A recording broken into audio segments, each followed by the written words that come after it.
Hi friends, ഇന്നത്തെ നമ്മുടെ video part 2 Judas cave in Al ഹസ.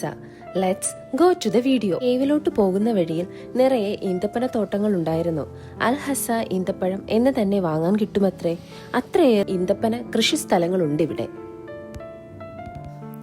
സൗദിയിൽ വന്നിട്ട് തന്നെ ഇതാദ്യമായാണ് മൗണ്ടെയിൻ സന്ദർശിക്കാൻ എത്തിയത്.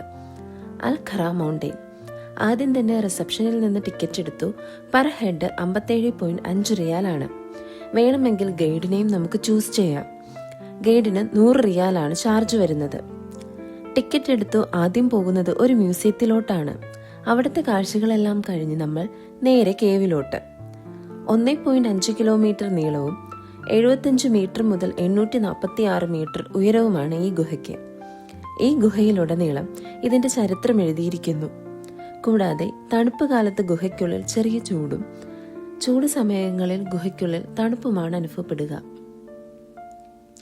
ഗുഹയ്ക്കുള്ളിൽ പ്രവേശിച്ചു കഴിയുമ്പോൾ ചില സ്ഥലങ്ങളിൽ നല്ല ഇരുട്ടാണ്. ടോർച്ച് ഉപയോഗിച്ച് മാത്രമേ നമുക്കുള്ളിൽ പ്രവേശിക്കാൻ കഴിയൂ. എന്തായാലും കണ്ടിരിക്കേണ്ട ഒരു സ്ഥലം തന്നെയാണ് ഈ ഗുഹ. ടൈം ലിമിറ്റ് ഇല്ല എന്നതുകൊണ്ട് എത്ര നേരം വേണമെങ്കിലും നമുക്ക് കേവിൽ സ്പെൻഡ് ചെയ്യാം.